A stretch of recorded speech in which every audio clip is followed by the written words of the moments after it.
From which city in the world are you watching this video today? If this story moves you, please consider subscribing to support more stories that honor the forgotten heroes walking among us. The morning sun cast harsh shadows across the concrete steps of First National Bank in downtown Phoenix, Arizona.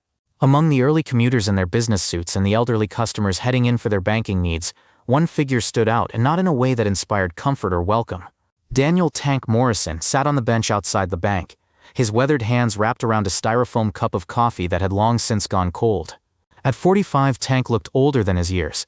His hair was graying and unkempt, his beard was scraggly, and his clothes, a faded army jacket over worn jeans and boots that had seen better years, told the story of someone who had been living rough for far too long. The jacket, though dirty and frayed, still bore the insignia of the 82nd Airborne Division. If anyone had looked closely, they might have noticed the careful way Tank held himself despite his circumstances, the alertness in his eyes that never quite disappeared, and the way he automatically scanned his surroundings, habits ingrained by 3 tours in Iraq that would never fully fade. But nobody looked that closely. To the morning rush of customers, Tank was just another homeless veteran, one of thousands who had somehow fallen through the cracks after serving their country. They averted their eyes, quickened their pace, and hurried past with the uncomfortable awareness that comes from seeing someone society has forgotten. Tank wasn't there to panhandle or cause trouble. In his jacket pocket, carefully wrapped in a plastic bag to protect it from rain and wear, was his monthly disability check from the VA. It wasn't much, barely enough to cover his basic needs, but it was reliable, and it was honest money earned through sacrifice that most people couldn't imagine. Getting to the bank was always an ordeal for Tank. He had to time his arrival carefully, waiting until the morning rush had died down, but before the lunch crowd arrived. He had learned through bitter experience that his appearance made people uncomfortable, and that discomfort often translated into hostility, or worse, calls to the police. As Tank stood up from the bench and approached the bank entrance, he noticed the way other customers reacted to his presence. A woman in a business suit clutched her purse tighter and stepped away. An elderly man wrinkled his nose and muttered something under his breath about the smell. A young mother quickly ushered her children to the other side of the entrance. Tank was used to these reactions. They still hurt every single time, but he had learned to push down the pain and focus on the task at hand. He just needed to cash his check, maybe get some information about opening a savings account now that he was finally receiving consistent disability payments, and get out without causing any trouble. The automatic doors slid open with a soft whoosh, and Tank stepped into the air-conditioned sanctuary of First National Bank. The interior was everything his exterior was not. Clean, bright, professional, and welcoming. Marble floors gleamed under soft lighting, and the teller windows were staffed with smiling employees ready to help valued customers. The contrast between Tank's appearance and the bank's polished environment was jarring. Conversations quieted as he entered. Tellers glanced up from their work. Security guard Stephen Walsh, a man in his 30s who took his job perhaps a bit too seriously, immediately focused his attention on the homeless-looking newcomer. Tank approached the information desk where a young woman named Jessica was stationed. She was probably in her early 20s, fresh-faced and professional, with the kind of optimistic demeanor that suggested she hadn't yet become cynical about human nature. "Good morning," Tank said quietly, his voice rough from years of hard living but still carrying the respectful tone he had learned in the military. "I'd like to cash a check, please." Jessica looked up from her computer screen, and Tank saw the familiar flicker of uncertainty cross her face as she took in his appearance. Her professional smile remained in place, but it became noticeably more strained. "Of course, sir. Do you have an account with us?" Tank shook his head. "No, ma'am, but it's a government check, a VA disability payment. I was hoping I could cash it here." Jessica's smile became even more forced. "I see. Well, for non-customers to cash checks, especially larger amounts, we do have certain policies. Let me get my supervisor." Tank nodded, understanding the subtext. His appearance had triggered security protocols, and now he would have to navigate the additional scrutiny that came with being judged by his circumstances rather than his character. While Jessica stepped away to find her supervisor, Tank became aware that he was drawing more attention. Other customers were staring, some with curiosity, others with obvious discomfort. He could hear whispered conversations. "Why would they let someone like that in here? He smells like he hasn't showered in weeks. This is supposed to be a respectable bank." Tank kept his eyes forward, his military training helping him maintain composure even as the familiar shame and frustration built in his chest. He had served his country with honor, had put his life on the line for the freedom these people enjoyed, and yet he was being treated like a criminal simply because he had fallen on hard times. The supervisor who approached was a stern-looking woman in her 50s named Patricia Wells. She had been with the bank for over 20 years and had developed a no-nonsense approach to dealing with what she considered problem customers. "Sir," Patricia said, her tone professional but cold, "I understand you're trying to cash a check without having an account with us." "Yes, ma'am," Tank replied. "It's my VA disability check. I receive it monthly." Patricia examined the check Tank handed her, her expression skeptical. This is for $1,247. That's a significant amount for someone in your situation. How do we know this check is legitimate? Tank felt his jaw tighten, but he kept his voice level. Ma'am, that's a United States government check. You can verify it through the VA if necessary. I've been receiving these payments for 3 years now. Where do you normally cash these checks? Patricia asked, clearly looking for reasons to deny the transaction. Usually at the check cashing place on Central Avenue, but they charge a $50 fee. I was hoping to find a more reasonable option. Patricia's expression made it clear what she thought of Tank's presence in her bank. Sir, our policy for non-customers cashing checks requires proper identification, proof of address, and I have ID, Tank interrupted, pulling out a wallet that was held together with duct tape. From it he produced a driver's license and his VA disability card. Patricia examined the documents with exaggerated thoroughness. Mr. Morrison, these documents show an address from 2 years ago. Do you have current proof of residence? Tank's heart sank. This was the impossible catch-22 that homeless people faced everywhere. You needed an address to get services, but you needed services to get an address. Ma'am, I'm currently between residences. That's why I've been receiving my checks through general delivery at the post office. Patricia's expression grew even colder. I'm sorry, Mr. Morrison, but without current proof of residence, we cannot cash this check. It's bank policy. Tank felt the familiar surge of helplessness and anger that came from being caught in bureaucratic systems that seemed designed to exclude people like him. But before he could respond, security guard Walsh approached. Is there a problem here? Walsh asked, his hand resting pointedly on his radio. This gentleman is trying to cash a large check without proper documentation. I was just explaining our policies. Walsh looked Tank up and down with undisguised disdain. Sir, I'm going to have to ask you to leave. You're making other customers uncomfortable. Tank looked around the bank and saw that it was true. People were staring, whispering, and generally acting as if his presence was somehow threatening or inappropriate. I'm not causing any trouble, Tank said quietly. I just want to cash my disability check. Sir, you need to leave now, Walsh insisted, stepping closer. If you don't leave voluntarily, I'll have to call the police. Tank felt the familiar combination of rage and despair that had become his constant companion since returning from Iraq. He had risked his life in combat, had carried wounded soldiers to safety under enemy fire, had served his country with distinction, and yet he was being treated like a criminal because he had nowhere to live. But Tank also knew that resisting would only make things worse. He had seen too many homeless veterans arrested for simply existing in spaces where they weren't wanted. With as much dignity as he could muster, Tank nodded. I understand, he said quietly. I'll go. As Tank turned to leave, his movement caught the attention of someone who had been observing the situation from across the bank lobby. Michael Patterson, the bank's assistant manager, was a man in his early 40s who had been watching the interaction with growing discomfort. Michael had been with First National for 8 years, working his way up from teller to his current position. He prided himself on being fair and professional with all customers, regardless of their appearance or circumstances.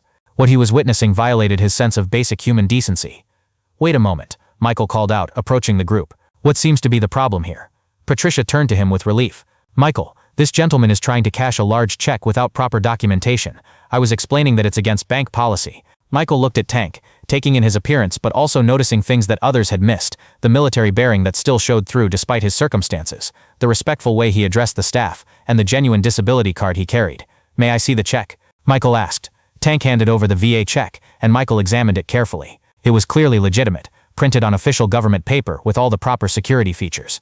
Mr. Morrison, Michael said, reading the name on the check. This appears to be a legitimate VA disability payment. What's your service background? Tank straightened slightly, the question triggering ingrained military responses. 82nd Airborne Division, sir.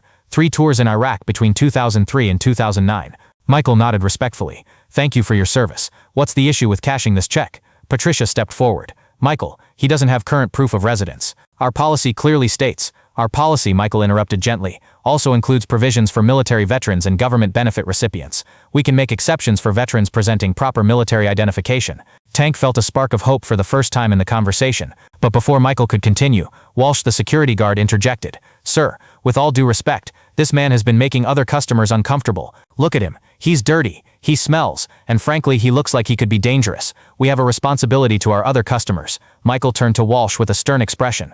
Officer Walsh, this gentleman is a military veteran seeking to conduct legitimate banking business. His appearance doesn't make him dangerous, and our discomfort doesn't justify discrimination. Walsh looked around the lobby, where several customers were indeed watching the scene with obvious discomfort. Sir, I understand your point, but my job is to maintain security for all our customers. This situation is creating a disturbance. It was at this moment that the bank's main door opened, and in walked Richard Patterson, Michael's father and the bank's senior vice president. Richard was a distinguished man in his late 60s, with silver hair and the confident bearing of someone who had spent decades in the banking industry. Richard had been planning to stop by to discuss some policy changes with his son, but as he entered the lobby, he immediately sensed tension. His eyes took in the scene, his son Michael standing with a homeless-looking man, Patricia Wells looking frustrated, and a security guard who appeared ready to escalate the situation. "What's going on here?" Richard asked, approaching the group. Michael turned to his father. "Dad, we're helping Mr. Morrison cash his VA disability check. There's been some confusion about our policies for veterans." Richard looked at Tank, and for a moment, his expression showed the same instinctive discomfort that most people displayed when confronted with homelessness. But then his eyes caught something that made him pause: the military insignia on Tank's jacket. "You served?" Richard asked. Tank nodded. "Yes, sir. 82nd Airborne, Iraq." Richard's expression began to change, though he couldn't quite place why. "What years?" 2003 to 2009, sir. 3 deployments. Richard felt something stirring in his memory, but before he could pursue it, Patricia Wells stepped forward. "Mr. Patterson, I was explaining to your son that we have policies about cashing checks for non-customers, especially those without proper documentation. This gentleman doesn't have current proof of residence." Richard looked at Tank more carefully, taking in not just his appearance but his bearing, his respectful manner of address, and something familiar about his face that he couldn't quite identify. "What unit were you with in Iraq?" Richard asked. Tank straightened. "Bravo Company, 2nd Battalion, 82nd Airborne, sir." Richard felt his heart skip a beat. The stirring in his memory was becoming stronger. "Were you ever in Baghdad? Specifically the Green Zone area?" Tank nodded. "Yes, sir. Spent considerable time there on security and escort duties." Richard's face went pale as pieces began falling into place. "What's your first name, son?" "Daniel, sir. But everyone called me Tank." The effect on Richard was instantaneous and dramatic. His face went white, his hands began to shake, and he had to reach out to steady himself against a nearby desk. "Oh my God," Richard whispered. "Tank Morrison." Michael looked at his father with concern. "Dad, are you all right?" Richard looked at Tank with new eyes, eyes that were filling with tears. "You saved my life." The lobby of First National Bank fell completely silent. Patricia Wells stopped talking mid-sentence. Security guard Walsh lowered his radio. Other customers who had been watching the scene with casual interest now focused with complete attention. Tank looked at Richard more carefully, and recognition began to dawn in his own eyes. "Patterson. Richard Patterson.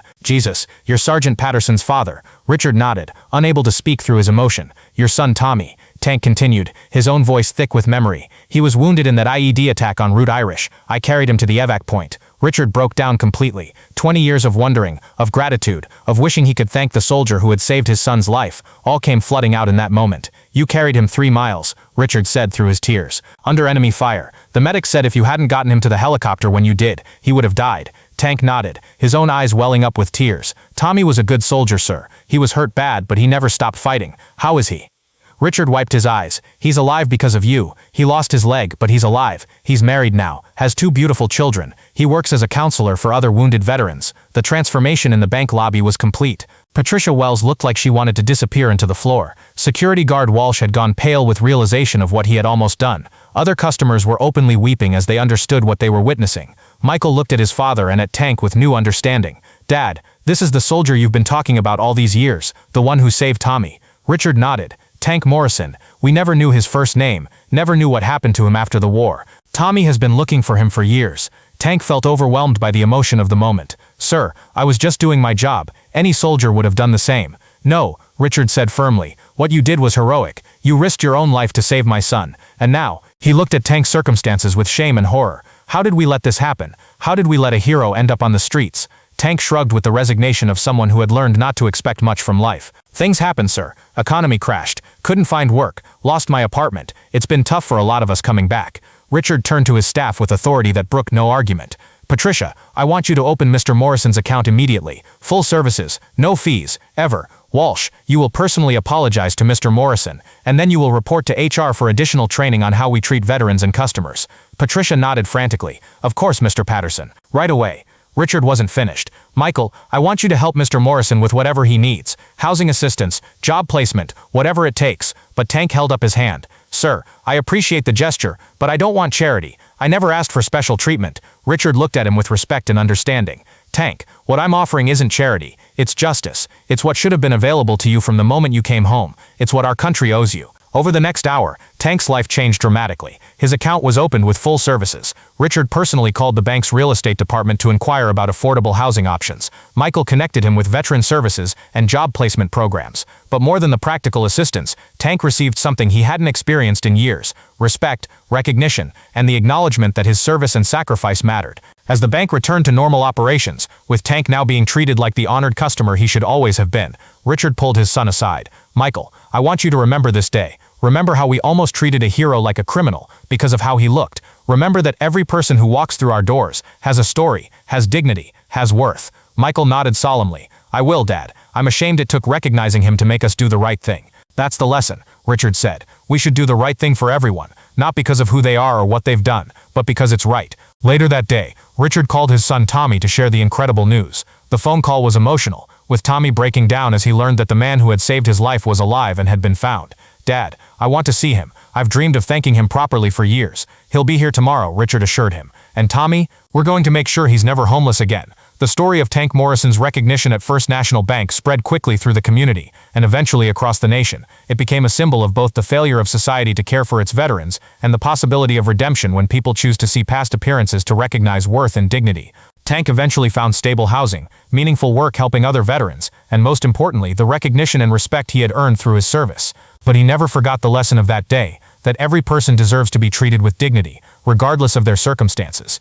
Richard Patterson implemented new policies at First National Bank, requiring sensitivity training for all employees and creating special programs to assist veterans and homeless individuals with banking services. The bank became a model for how financial institutions could serve all members of their community. Security guard Walsh, after his training and reflection on the incident, became one of the bank's most compassionate employees, particularly when dealing with customers who might be struggling or marginalized.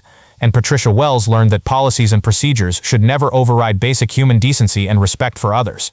But perhaps the most important outcome was the reunion between Tank Morrison and Tommy Patterson. When they met again, both men wept as they embraced the soldier who had risked everything to save a life, and the man whose life had been saved. Tommy had indeed become a counselor for wounded veterans, and Tank joined him in that work, finding purpose and meaning in helping other veterans navigate the challenges of returning to civilian life. The story reminds us that heroes walk among us every day, often unrecognized and unappreciated. They may not look like our idea of heroes, they may be homeless, struggling, or forgotten by the society they served, but their worth isn't diminished by their circumstances. Tank Morrison's story is a call to look beyond appearances, to treat every person with dignity and respect, and to remember that those who have given the most for our freedom may need our help the most. Sometimes the person society has forgotten is the same person who once risked everything to keep society free. Remember, every homeless veteran on the street once raised their hand to defend our freedom. Their circumstances don't diminish their sacrifice. The next time you see someone struggling, remember Tank Morrison, and ask yourself, what hero might be hiding behind that tired face?